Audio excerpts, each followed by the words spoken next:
and with a desire to help me with my scattered energy. And I've listened to you for longer than I want to admit to this wonderful room of people. It might be over 10 years, but less than 20. And my life is a beautiful life. I don't lack anything, but I want more.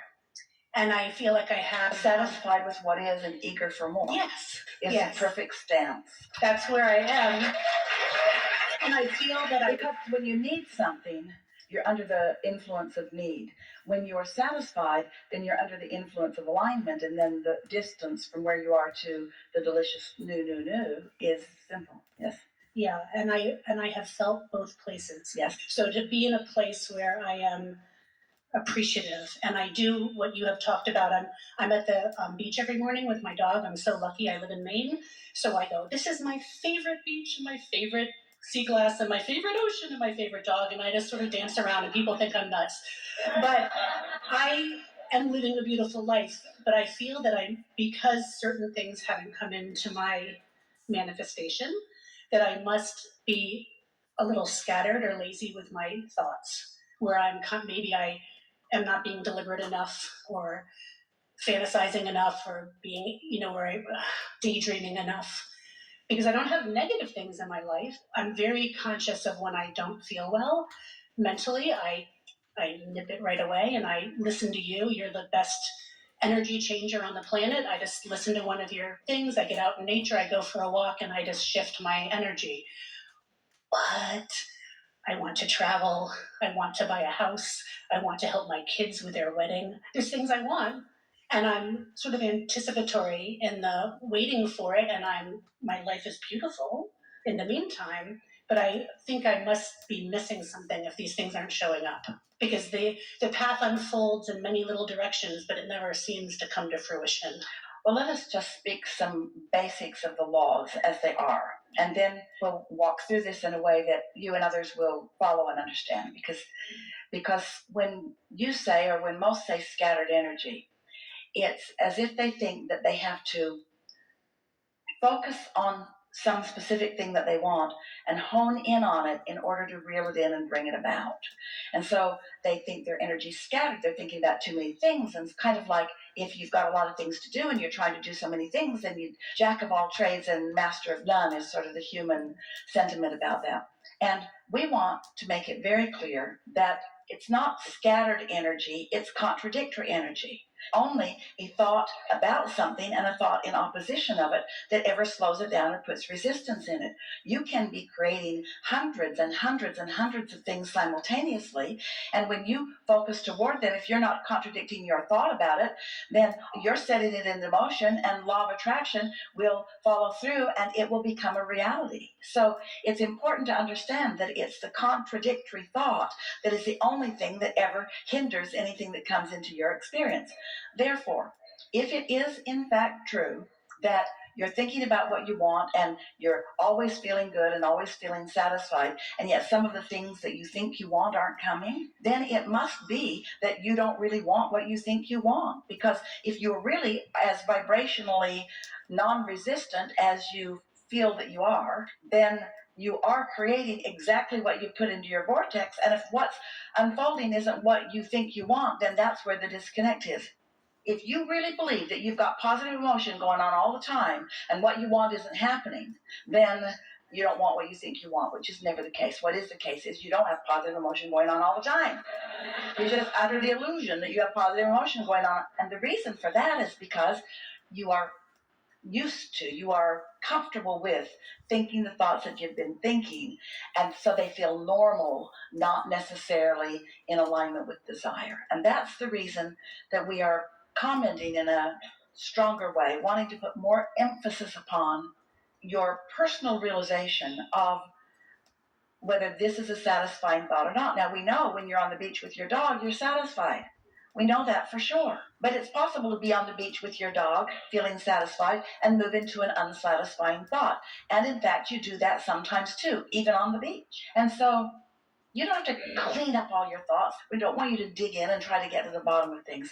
We just want you to lean positively or change the subject.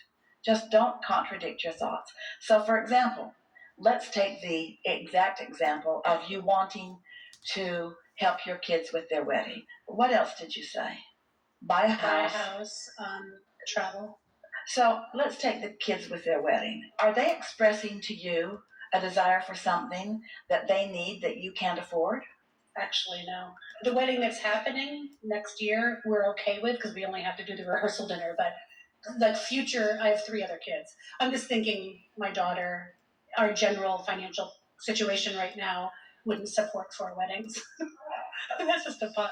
So through life experience, and we're even talking about the years that you've been listening to us, what do you think is the dominant thing that you put into your vortex relative to your children? Self-sufficiency or dependency upon you? Do you think that you've been really wanting to create a relationship where you do all things for them? No, not all things, just some things. But along my physical trail, Abraham, it's sort of a common thing for parents to do something about what we're asking you is, do you think there's any contradiction between what you're thinking about these weddings and what you've actually put into your vortex? Probably, yeah. So that one's a little more difficult for you to sort out because most parents believe that you really owe a lot to your children. But they're not asking. It's so funny because my son is like, Mom, we just want flip-flops, t-shirts, a barbecue. They're not asking for a lot. So, and I'm actually really listening to him, so I don't. So he's telling you that in response to what? You're just on the beach enjoying the dog? What makes him say that to you? He's in Seattle. Why would he ever say that to you? Because it's what he and his fiance really want. Yeah, but why is he saying that to you? Because I am expressing to him my desire to do more. But what influence are you under while you're expressing that desire? Are you under the influence of abundance and this natural easy flow? Or are you under the influence of, I don't have enough and I feel bad that I don't have enough? What's the active vibration within you that's making him want to compensate and say to you, hey, Mom, we're not counting on you? That's what's scattering your thoughts. The idea of these weddings, as life is coming at you, is causing you to confront the subject of finances. And instead of feeling satisfied, you feel dissatisfied. Yes? Yes. Well, stop it. That's as big as it gets. That's all you're doing. You're feeling dissatisfied about your current situation because you're using the beliefs that you have, the circumstantial evidence. We might be able to make it with one, but we can't do all 4. In other words, feel the case you're making against yourself. So what is the big subject? Is it wedding? No. Is it travel? No. It's all of those things. It's abundance flowing into your experience. So can you feel how, if you're satisfied, you're allowing the abundance to flow? That's why you allow the abundance to flow in the ways that don't involve money. You allow the timing of the universe to show you the most magnificent sunrises or sunsets. You allow the universe to show you the friskiness and joy of the dog or the gulls or whatever else is out there. In other words, you're letting abundance flow to you in lots and lots and lots and lots of ways. But when it comes to that financial abundance, you've got some beliefs that you just keep reactivating that are in the way. And the way you clean that up is just by asking yourself, is this a satisfying thought? Now let's play with this a little bit because you've all got the idea of it and many of you are doubting that it's as simple as that, but it really is just as simple as that because it's this way. You see, you're living life right here and now, and it doesn't matter what you've lived. It doesn't matter what your financial condition has been. In fact, the more contrast you've lived, the more good stuff you've put in your vortex that has already summoned cooperative components. But if you're dissatisfied, you're not one of the cooperative components. If you're satisfied, you're one of the cooperative components. A man was talking about a barbecue contraption that he's invented. And he wants the funding and he wants the world to embrace it and he wants it to sell and he wants to get a lot of money because he has some things that he wants to do with some money. So as we chewed for a little while with him, then we began asking the audience, does this man have to feel satisfaction about this barbecue contraption here and now in order for it to go, for the success of it to happen? And the entire audience knew that he didn't have to feel satisfaction about that. He just had to feel satisfaction. Because if you believe that you've got to feel satisfaction about the thing that you don't feel satisfaction about, I'm going to feel satisfaction about this thing that I don't feel satisfaction about. Are you satisfied? Yeah, I'm satisfied. Yeah, I'm satisfied. But you're not. You're under a different influence. But what are you satisfied about? I'm satisfied about the self-sufficiency of my son. I'm satisfied about how he stands in his flip-flops on the beach. I'm satisfied about his joyous life experience. I'm satisfied. Or. There are thousands of things in any moment in time that you could find to be satisfied about.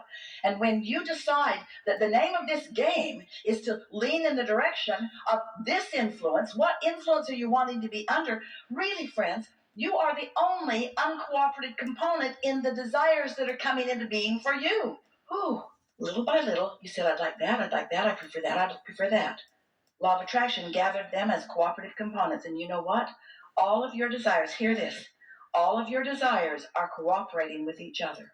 Source, law of attraction, have gathered them. These cooperative components are there. When you're dissatisfied, you're not one of the cooperative components.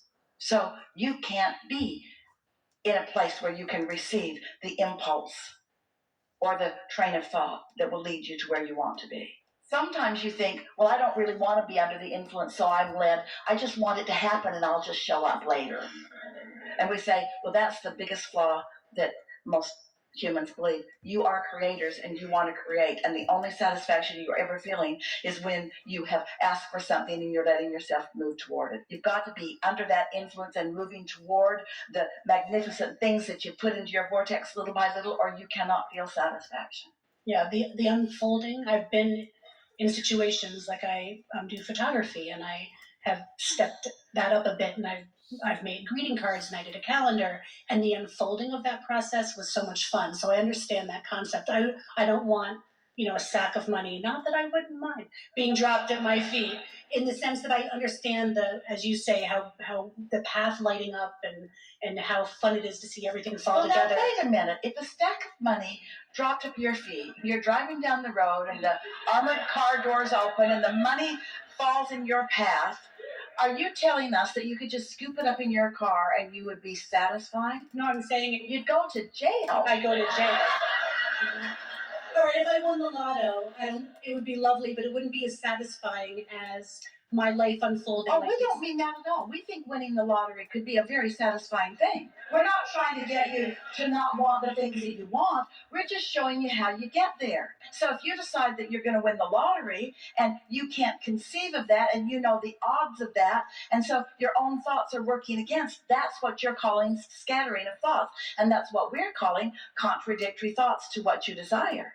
Here's the thing. When you live life and it causes you to create preferences, to identify preferences, and then your preferences gather together and there's a magnificent unfolding. If you can manage to stay in a state of satisfaction just because thought by thought you're catching it when the first dissatisfaction happens and you don't let it take hold, the advantage that law of attraction brings you that is most discernible to you, most pulpable, most present is the gift. We'll just use that word, the gift of good timing. Because when you're tuned in, tapped in, turned on, because you're not doing that thing you do that keeps you from being, then you rendezvous in more timely things with thoughts about past, present, or future, with thoughts that are beneficial, and with impulses that are beneficial, and with others who are beneficial, and with experiences that are beneficial. And that's what a satisfying life is. You can't have an unhappy journey on the way to a happy ending.